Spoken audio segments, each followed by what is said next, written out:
So in this exercise, we are going to copy an image from one of my favorite artists, Simon Stalenhag. And to start with something, we need to, draw the basic concept of the image, which is kind of simple since it's a symmetrical image, and we have this rectangular house in the center. So my advice here is to find the center of the image, find the horizon, and then try to define, the basic shape of the rectangle in the center. And then everything will be a lot easier to manage and to draw after that. So you can draw the small box on the right. You can start drawing the silhouette of the trees on the back. You can start drawing, there's like three different rectangles in the same rectangle in the center. You can start drawing the windows in the middle. And, in this moment, in this part of the process, everything should be, easy to do. If you make a mistake, you can fix it very easily.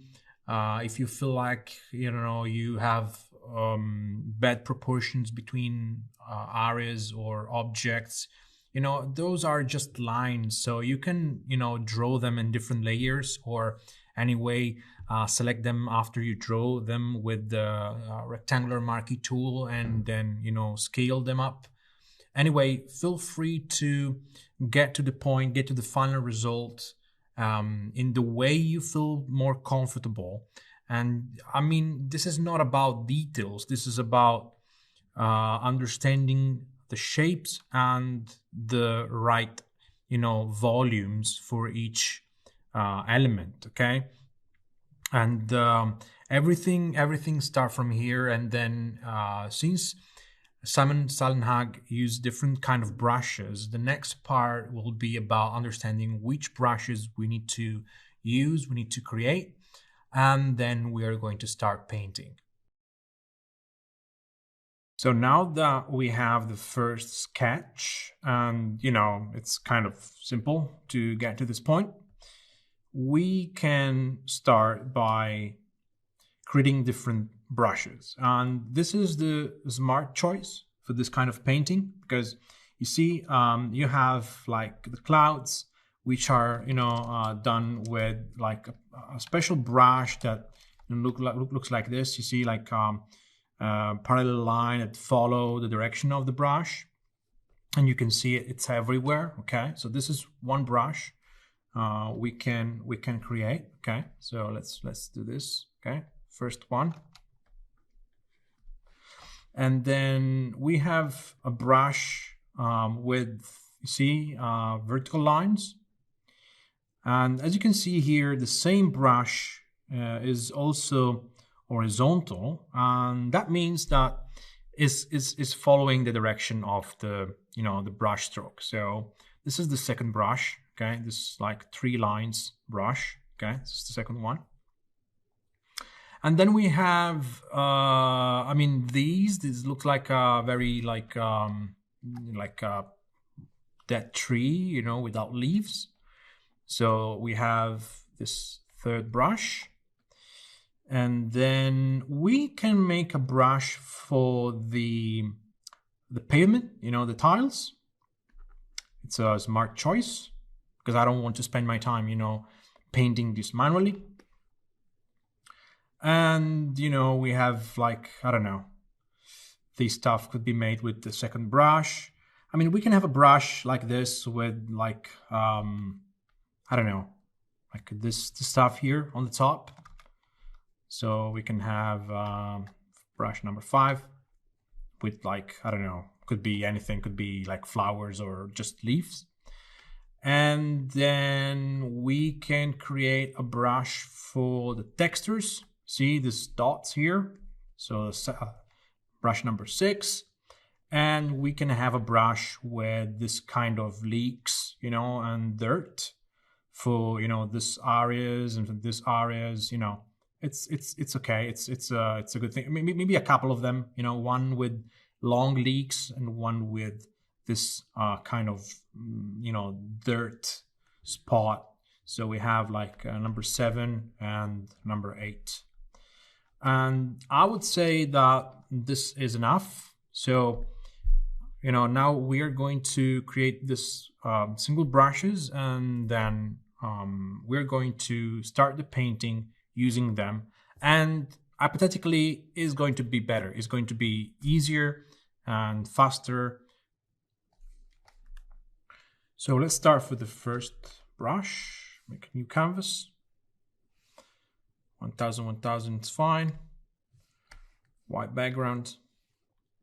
You can even choose from here. Create. Make a new layer. Black color. Maybe if you don't want to click in here, you can also click D to get back to black and white, and X to swap between foreground and background colors. So in any moment you can press D and then swap them with X. Anyway, black is what we are looking for, and here we can just paint a few dots like this. Okay, this is what you can do. And then edit, define brush preset, press OK. And then we can open the brush settings.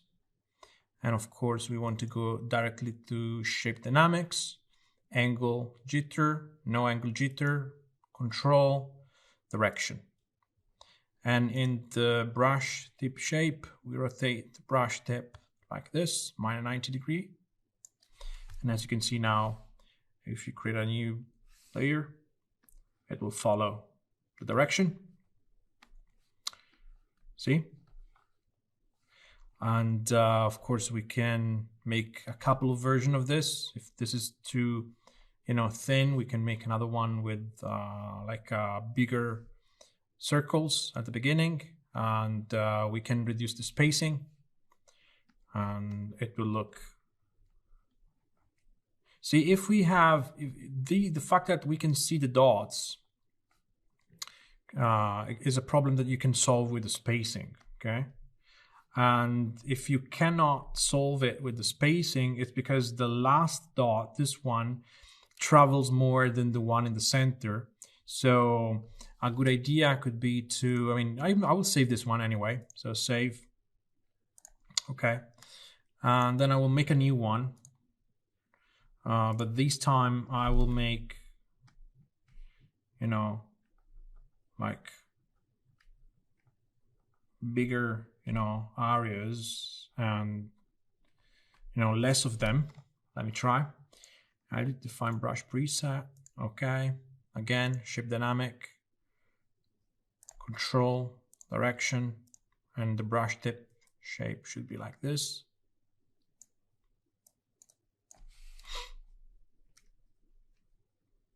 I'll go down a little bit with the size. I turn on, opacity on pressure. See, and it works. It works a lot better. So, you can make a couple of them. Okay, so this is the first brush we need. The second brush is the one with the 3 lines. Okay, so again, this is not that far away from what we need. Okay, maybe they're like thinner. These 3 dots should be thinner. So I will go for something like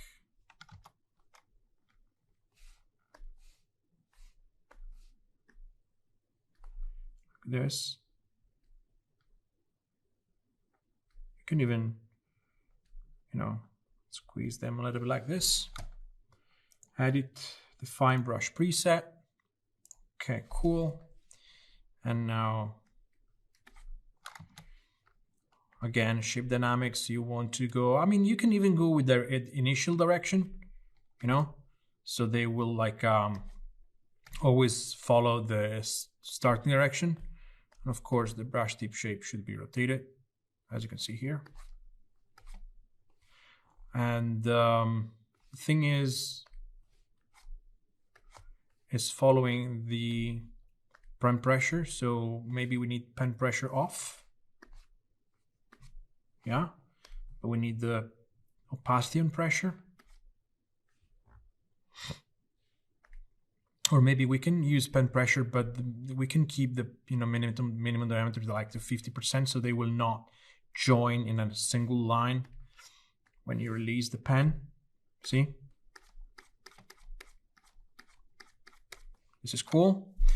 We can even think about eating a little bit of this brush, with the second brush, you see. But this is up to you. I mean, maybe you want to make like you want to add something like a texture, you don't want this to be that precise. It's up to you, okay? It's up to you.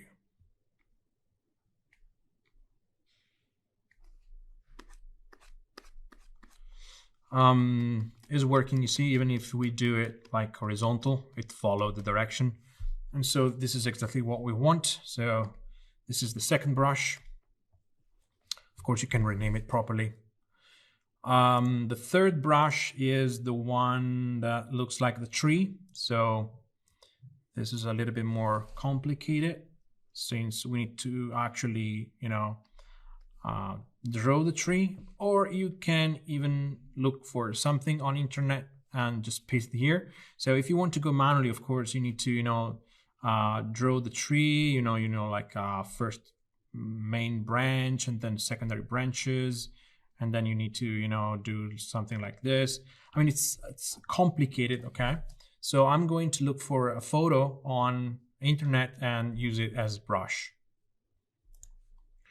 So here we go. I found this picture online, and even if there's like a watermark on top, I don't really care because I need to transform this into a brush. So I'm going to put a curve here, and I'm going to contrast that a little bit, like, I don't know, like this, you see, and the watermark is gone.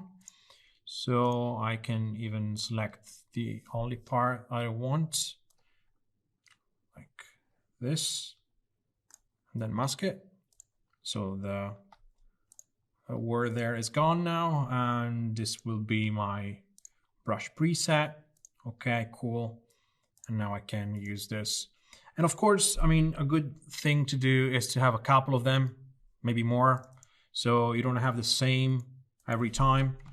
One thing you can do is to, of course, go 100% opacity, and then go in the brush, and then in shape dynamic, click on flip X jitter.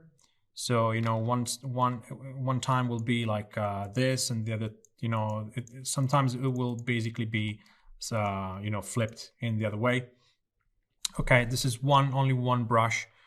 You can have some size jitter, so every time you paint is literally slightly different in size. And if you want a little bit of angle jitter, but just a little bit, okay, don't increase this too much, or you will have literally like bending trees, and it's not the right way, okay? And of course you can have color dynamics if you want to paint mixing the color between the background and the foreground one. This is something you can choose even after if you need it, okay? So this is the new brush for the tree. Then number 4, we need a photo of tiles.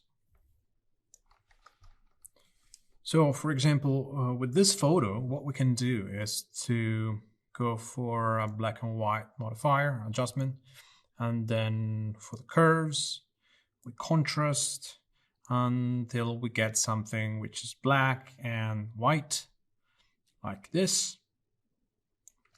And if you want, you can crop this top part, or you can even go at the bottom here on top of the photo and paint this whole area with a black value.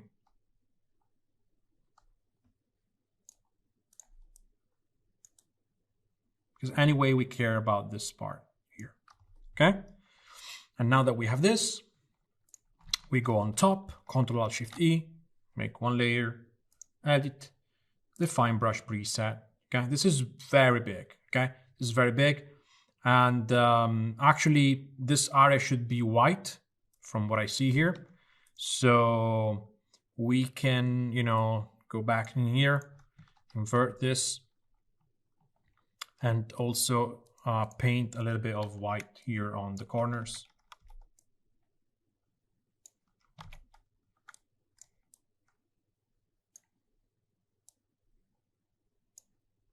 Okay, cool.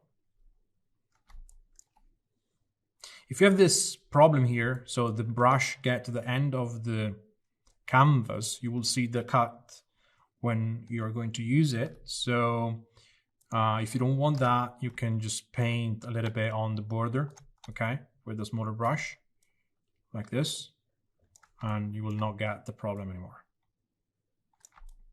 Okay. So again, Ctrl+Shift+E, image, edit, define brush preset. And that's it. See? We get what we want. See?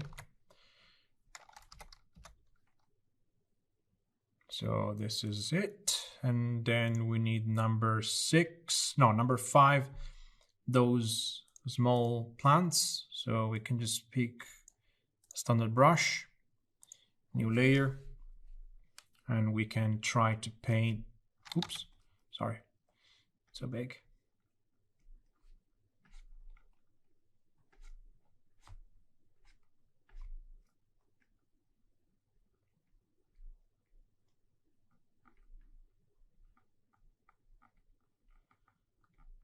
Something like that.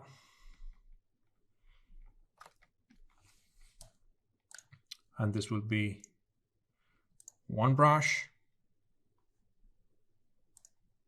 And of course you can have like a little bit of side jitter, flip X jitter. You can have a little bit of scattering, you see. For the plaster, which is the brush number 6, we can use something like this.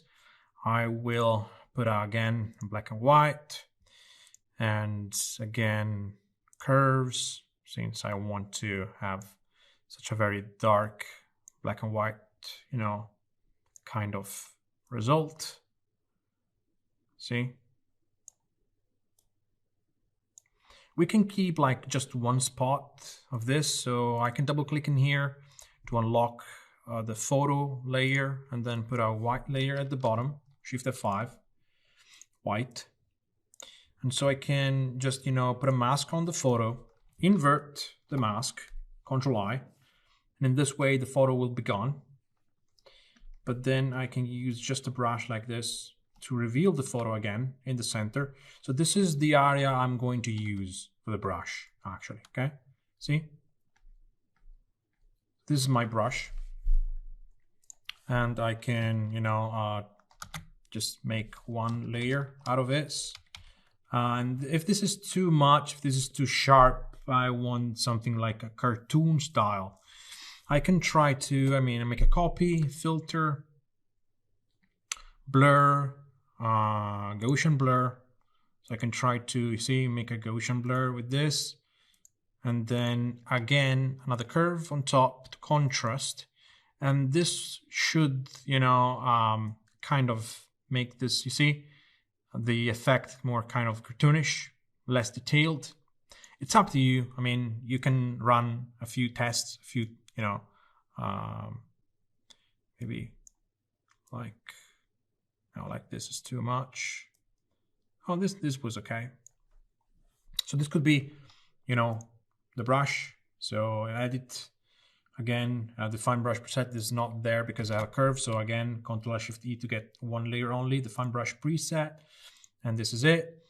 And of course, we need a little bit of size jitter, a little bit of lots of angle jitter, because we want this to be rotated, randomly. Flip Y jitter, flip X jitter, yes. I would say no roundness jitter. We don't want to squeeze this. Maybe we want to keep each of this a little bit more like far away, see? And so when we are going to paint again, we can, see, get something like that. Or we can have scattering if you want, both axes, more counts. I don't like that. We will do this with the pen, of course, so we can decide see the thickness of it. So this is definitely better if we use the pen instead of the mouse. Okay, so I will save this as a new brush, and now we need brush number 7 and number 8. So for the brush number 7, we can use a photo of water leaks, or we can use the rectangular brush we did at the beginning. And in a new layer, I would do something like this. Not even like that, perfect, change the size of this. Okay. And then with the smudge tool, I like to try to smudge the stuff a little bit. I don't want to see the stroke, basically.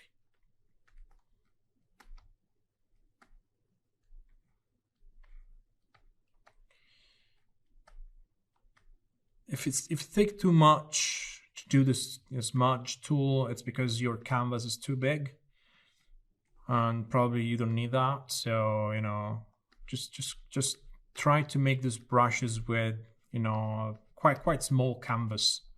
I don't know, 1K. That's enough.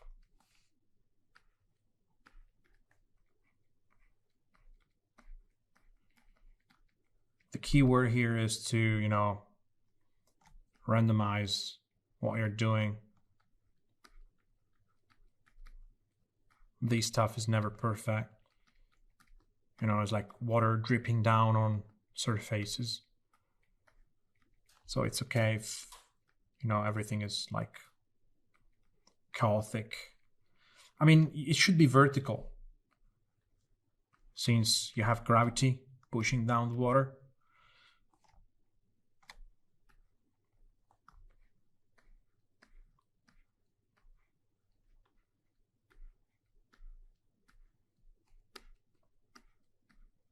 So you have big areas, big chunks, with color, and then small details only somewhere.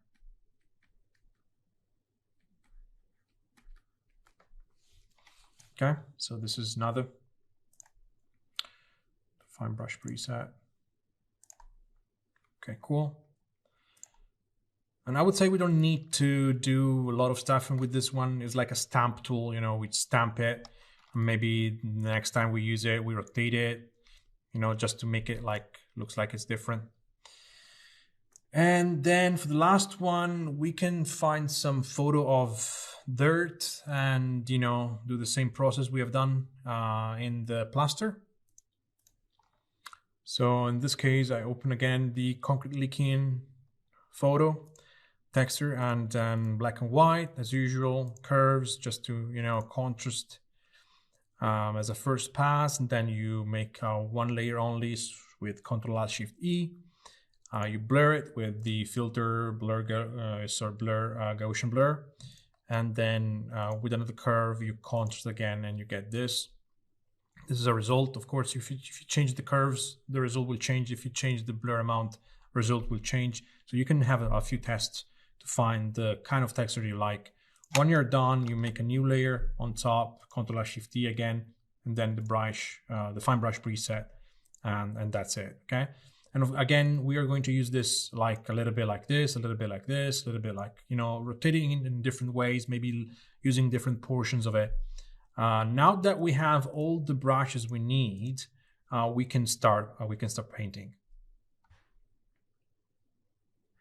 Okay, now I believe we have two different paths to succeed in this exercise. The first one is the easy one, but it takes longer, and is to do exactly what we did in the previous video, like painting values. So as you can see, I don't know, we start from the sky, and then we start, we go to the very background with this object very far away, and then we, paint those details, with those values, and then we go close to the camera. And it's a good idea to keep each type of object, each type of layer on a separate layer here in Photoshop. So it's going to be easier at the end to assign different color on those areas. Or you can just, paint with colors, okay? So we can just hide this, and, you paint on the first layer, the sky. And, exercise is a little bit more difficult, because, you need to not just get the value of the sky, but also the color, the right hue, I would say, and the saturation. But of course, it's a little bit kind of quicker if you get the right value, the right hue, the right saturation, since you don't have to think about colors in a second moment, okay? So it's up to you. You can paint with values and then color at the end, or painting with colors from the beginning. It's up to you. The only thing I suggest you to do is to use different layers. So for example, you have a new layer here, and you just think about the sky. And when you need to go and paint these trees like far away, another layer, okay? So if you feel better, you can even, take notes. Say, okay, one layer for the sky, one layer for the background here, one layer for the trees here, one layer for the high vegetation, which is like purple, another layer with this kind of the saturated yellow paint, plants, and one layer for the pavement, and so on. And it's going to be easier, since if you made a mistake, you can just delete that layer or fix that layer, and go on with the work. Personally, I would say I would go with colors if it was mine. It was just my work, because I have the palette of colors I have to follow. So I believe that in this case I will go darkly with colors. But if you go with black and white, it doesn't really change. You don't have to think about the hue and the saturation. You can just think about the the brightness of the area you're painting, so you can keep this on. And at the end, on a color layer, you can just paint the colors. So it's up to you which way you want to go. I will go with colors, and I will start with the sky. So before leaving you with the speed up version of my painting, I want to share with you the main idea about the process. The main idea is this: you find the right starting color, okay? And you paint with the color the area you want to work with. And then using the brush we created together, you paint on that area with a slightly darker or brighter value. And that's all.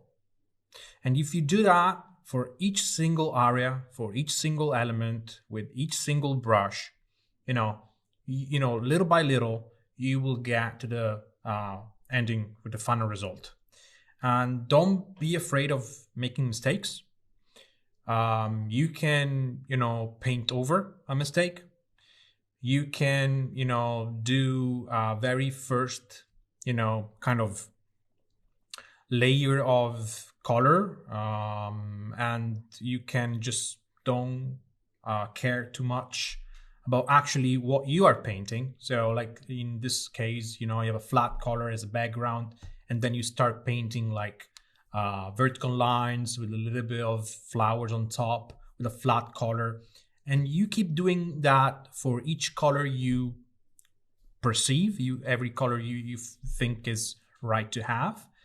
And for example, for the building, I paint the starting color, and then I use other brushes to add slightly different values of dirt. And you can do this on different layers, And this is everything you have to do. And then if you want, you go on a new layer and you paint small details with a small brush if there's like lines to paint or stuff like that. If you need to be more comfortable with the process, just try to focus on one single thing. I don't know, like the top rectangle of the house, okay, the blue one, and deal with that until it's finished, and then move on to the next object, to the next part of the painting, okay. And it's just a matter of working with the right brush, finding the right starting color, and then adding details with a slightly brighter or darker or more saturated or less saturated brush on top, okay. So if you keep doing that, you will get the final result in a really easy way, okay. That's it. You can now watch the speed up version of my painting process, and remember that you're free to work with many different layers, so you can correct any mistake, paint over if you want to paint over, or use like the base shape in a layer as a mask for something else. As you can see, for example, on the right, you can see my layer list, and I have the rectangle I paint for the house, and then on top some linked layers for all the details and so on. So I will keep for last the inside of the house. If you have problem copying, from one canvas to the other, from one image to the other, remember you can duplicate the window, and so you can zoom in and check a lot better what's happening, because you can have like a magnifying lens on the area you want to paint, and that's the idea, okay. So now it's up to you. It's your turn. Start with the sky, since it's the right way to do, and get close to the camera when while you're proceeding with the painting.